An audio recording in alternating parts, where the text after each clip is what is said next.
Her arms was, I mean, just like this. Her nails cut into the palms of her hands. Her legs was hyperextended. You couldn't bend them. If you would have tried to bend her legs, you would have broke them. Her body was shaped like the sea. You couldn't bend her body back. And we just prayed. I wasn't, it was a terrible, terrible thing to look at. And I couldn't cuddle with her anymore like I used to because she was just straight. You couldn't bend her body. But I wasn't as worried about that. I felt like I knew God was going to heal her because He didn't send her the perfect heart to take her brain away from her. And I knew that. And so we just began to pray about that. And they tried to send her for some rehab of Scottish Rites, and she stayed there a total of 8 hours, and they sent her back to Eggleston. Let me step back for a minute. The neurology team at Eggleston are awesome. There was about 15 of them, and they would come in and check her every day. And the only thing they had to say was hopeless. She's hopeless. That was their word. Said she'll never do anything again. She'll never cough, she'll never sneeze, she'll never walk, talk, anything. Said she's going to be a vegetable the rest of her life. And they told us she was blind, and they told us she was deaf. And we just prayed, and we prayed, and we prayed. And finally Dr. Cantor said, you know, I think the best therapy for her is home. Just take her home and do her therapies there and just see how she does from there. And so we brought her home, and she got, with each day, she got better and better and better. She had a lot of issues with her tonsils and her adenoids. And she coughed, and she coughed, and she coughed. And one night she coughed so bad, she sat up in bed. She still, to this day, sleeps with us. She sat up in bed, and when she coughed that time, just, I mean, chunks of what we thought looked like body parts was coming out of her. Blood, blood, blood. And I remember she said, turn on the light. She said, I think something's wrong. I got up and I turned on the light, and I promise you it looked like something had been, like an animal had been slaughtered on her bed. It just covered everything. And we called the ambulance, and they took her straight to Eggleston. And we, again, prayed.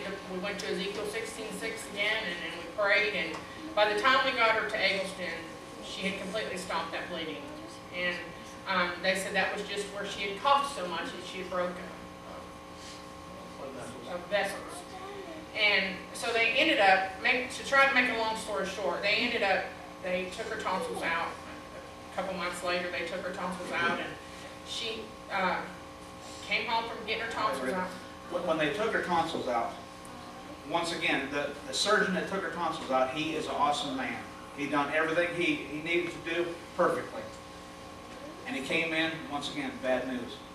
He said, she's got a set of tonsils, and then underneath those called linguoid tonsils. Said, we took all 4 of them out. He said, but there's a problem. He said, well, before that, when she takes rejection medicine, any rejection medicine, she has a chance of getting what they call post-transplant lymphoma, which is cancer. Now you can explain. And he said, we're not sure yet. He said, but I'm almost positive she has cancer. So he left the room. We started praying. Once again, Alex Berg, our transplant coordinator, shows up. We told her what happened. Gene, don't worry about it. He said, I don't think she's got it. She's going to be fine. Just don't worry. Very calm. And 3 days later, the pathology report came back, and it was cancer-free. She didn't have no cancer. And she was home. We brought her home, getting her tonsils out. She was home for about 8 days. She still had a feeding tube. And I was changing her feeding tube out. And it didn't hurt her, but she never liked it. And she was crying. So she got upset. She started crying. And she sat up, and when she done, she just threw up blood. I mean, just blood, blood, blood. I grabbed her, and I ran next to my mom, lived next door to me, and I ran next door, and I said, call 911. She's bleeding. I mean, she was bleeding profusely. And they rushed her to Eggleston, and we prayed all the way there. We went back to Ezekiel 16:6. Dr. Sobel came in, and he said, well, you know, the blood stopped now, but I'm going to keep her overnight. He said, I'm going to keep her overnight just to be on the safe side. We're going to watch her. He He said, that's where we cauterize them tonsils. It's come undone. So about 1 o'clock that morning, it started all over again. She started throwing up that blood. And she's thrown up so much blood by this time, they had to give her 2 units of blood. So when I tell you she threw up blood, I mean it was a lot of blood. So Dr. Sobel rushed her straight down to the OR, and he recauterized her tonsils, brought her back up, and he said, okay, I think everything's good now. And all that day, she done great. And I told Gene, I said, go back home. They're just watching her for observing her. She's fine. Go to work. He came back home. First time he'd ever done that. He's never left her in Atlanta. And we stayed down there. Me and my mom stayed with her. And 1 o'clock that morning, she started throwing up that blood again. And so I called. By this time, we was going to City View Church of God. That's where we go now. And I called my pastor's wife, Brenda Foster, and I said, pray for her. She's bleeding again. I called Gene, and he was back in Atlanta in, I think, an hour. It didn't take him long. And Dr. Sobel come back up, and he said, by this time, the blood was slowing down again. And he said, I'm going to wait till 6 o'clock in the morning. I'm going to take her to the OR. We're going to recauterize that. And he said, I'm going to send her to the ICU this time, and I'm going to put her on a vent. And I hate those ventilators. I hate the thoughts of her going back on a ventilator. He said that way, all that is still will keep her asleep all weekend. And we just started praying about that, because we did not want to see her go back on a ventilator again after all she had been through. And we prayed about it, and my pastor's wife called me back, and she said, let's read this Ezekiel 16:6 together. And we read it, and they took her down that morning. He said, we're going to be back there probably about 30, 45 minutes. He came out in 15 minutes. He came out in about 15 minutes, and I said, you done already? He said, yeah. I said, how did it go? He looked at me kind of puzzled. He said, well, better than what I thought. And he had an assistant with him. And I said, what do you mean better than you thought? He said, there's no blood. He said, everything looks great. He said, it didn't take long. He said, there's no blood at all.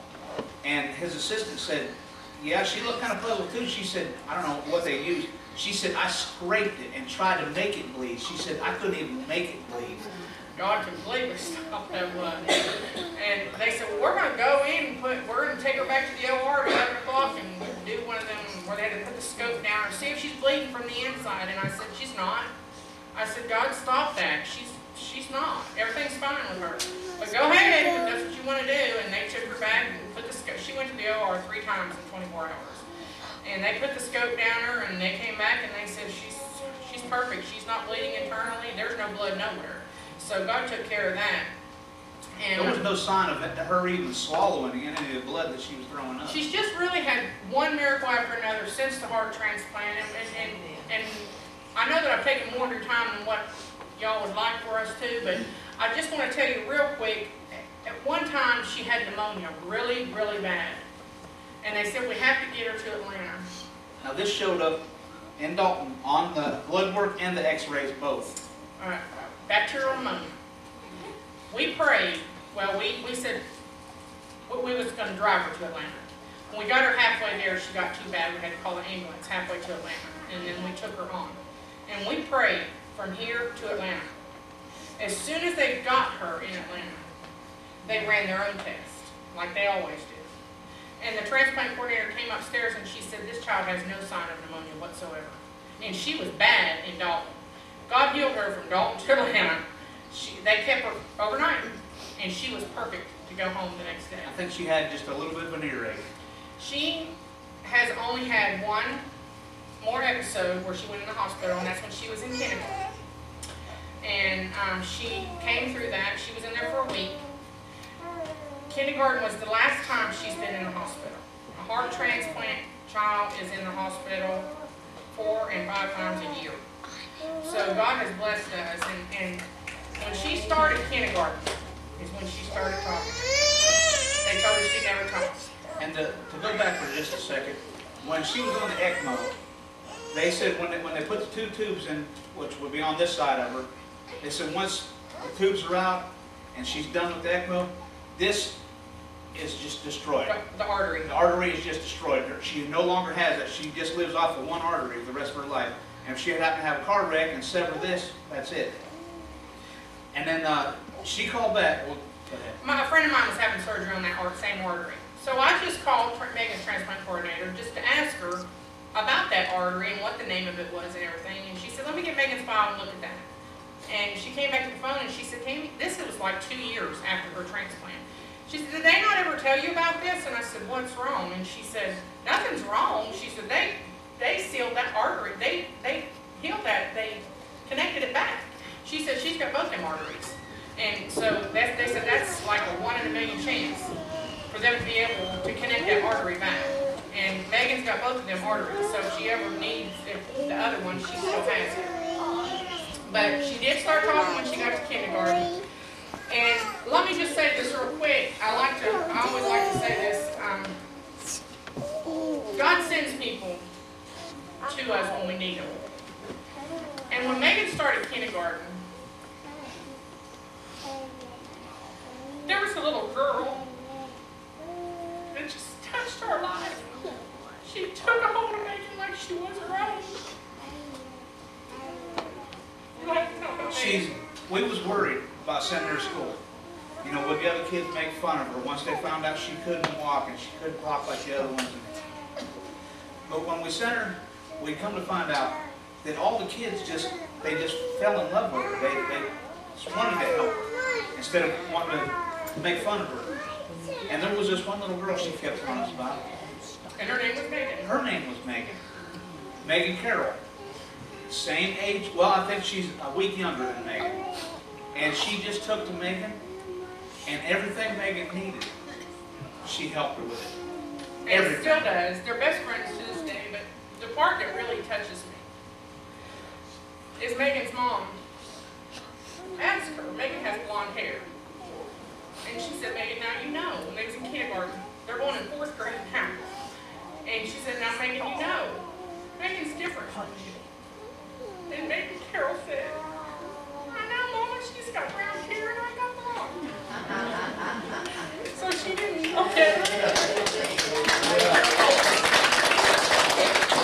But before we go, I just want to say Megan no longer have a feeding tube. She got rid of that 2 years ago. And I'm sorry I'm crying.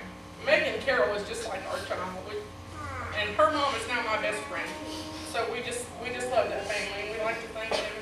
We want to say that Megan no longer has a feeding tube. And last week, Megan started walking on her own. After almost 9 years, she now walks. She don't let go and just fly like we do, but she'll let go and she'll walk. She'll walk home through our house. But, and I just want to say, you know, we want to thank my mom. She stood by us the whole time we was in there. And Mom fell and broke her hip 2 months ago. She couldn't understand why God let this happen to her, because 3 years ago she broke her shoulder.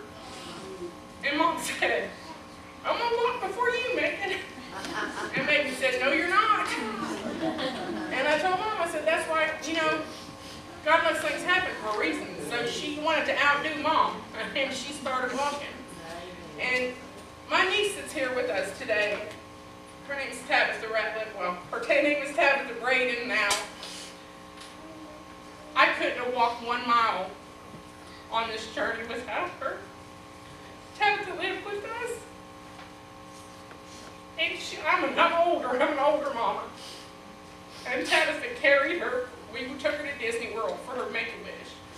Tabitha carried her every day through that park because she didn't want to ride. And I love Tabitha so much. She's moved away from me and she lives in Tennessee, but I just want to thank her for always being there for Megan. But we want to bring her up so y'all can meet her. Tabitha, will you bring her? And they was giving out awards on the last day of school. Oh my gosh, I can't believe I forgot to tell them that. And she has won 6 awards. And one of them was for the smartest at computers. She is in a regular 3rd grade classroom, and she got the smartest on the computers in her class. This is Megan.